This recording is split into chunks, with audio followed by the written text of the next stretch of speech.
Hello, it's been a while. How are you?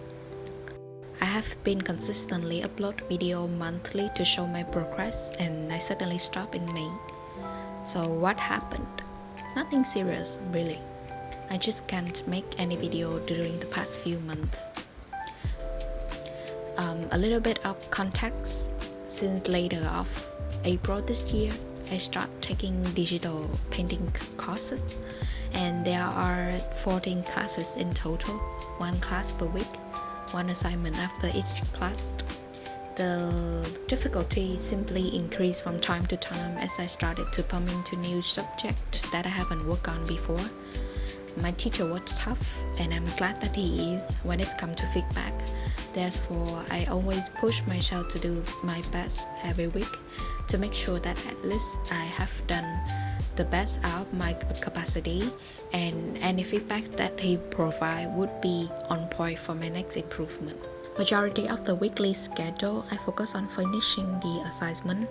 I try to take maximum one day off per week, and still, I don't really think that I had invested enough time and result into the assignment. Therefore, I had to pause my monthly progress video to focus on the learning schedule. Quick recap, here are what I usually practice before the course. I focus on drawing, hatching, and use lines to create shade or values. And here is my assignment for the course. So let's get a little bit deeper into what I have learned over the past 3 months. First, working process. In a generic sense, I was able to work on with similar and simpler process. However, I haven't ever been confident using it all the time. I also messed up between layer, process, and unclear about how to manage them and the item within the painting. The teacher explained quite clearly and carefully about the importance of the process itself and how easily the beginner could mess it up during the difficult study or assignment. He mentioned about it throughout the course eventually. Second, fundamental, including light, color, perspective, human and face ratio.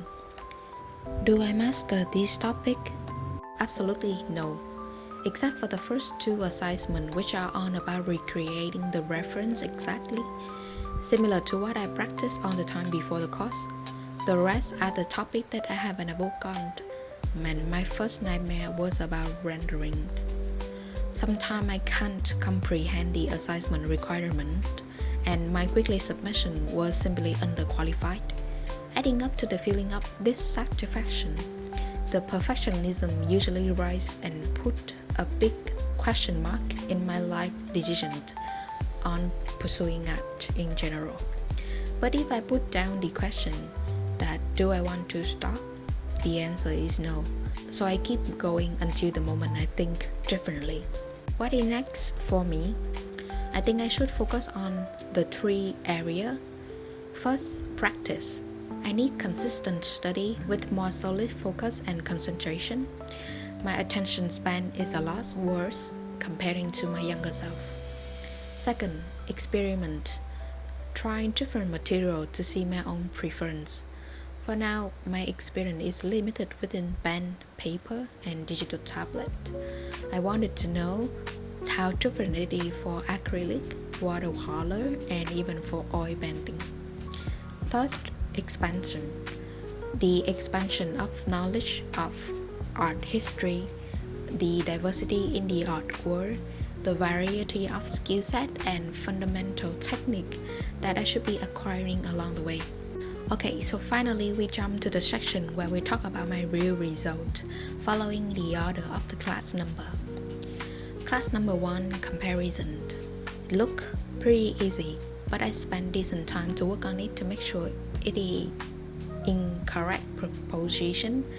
And for the second work, I think it's pretty easy to point out that I have some wrong comparison in the head and body part. Actually, I thought it was decent at first until the teacher pointed out for me. Class number 2, comparison and color. We add further step to the class number 2, including analyze, manage layer order, and color adjustment. Class number 3, working upon the assignment from class number 2, we continue to render. And because it is the first time that I work on rendering, so I actually freaked out, completely clumsy, and I cannot finish it properly. Class number 4 and 5, render.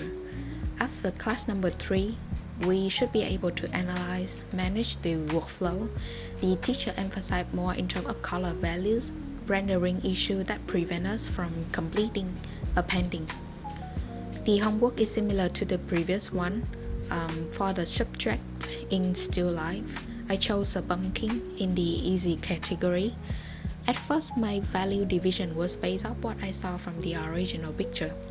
However, after asking for feedback from a friend, I realized that the value should also follow the shape of the object in order to form the right shape when it's coming to rendering. Class number 6 and 7, perspective. We rotate the original picture in isometric into 1, 2, and 3 perspective. Class number 8 to the end of the course, we learn about the basic and simple human radio, and then generalize the human pose into structure first. Later on, we draw human pose gesture from class number 8 to the end of the course. Class number 10 and 11, we continue to paint, but this time for portrait. Since I'm a beginner, I choose the statue to work on instead of picking a portrait. The reason for this is for me to get familiar with the human face structure before jumping into work on a real one. For this study, things seem to look fine except for the fact that I forgot to add the background color, which also has a significant impact on the lighting and effect of the statue. Class number 12 and 13, final assignment. Topic is about landscape. I choose 2 options to work on. I honestly thought that the second option was a little bit harder. However, the teacher pointed out for me that it actually as easy as the first one that I chose. However, my goal is to complete these 2 perfectly as the final closure for the course, and I think that they are both good enough to make a decent ending. After the course, I took a short break and went back to study myself. This time I choose to paint based on the photo that I took or any photo that I could find from the internet. Till the moment I make this video, I finished 2, one for still life and one for portrait. Overall, the course itself is a great help for me. I'm now much clearer about what to study next.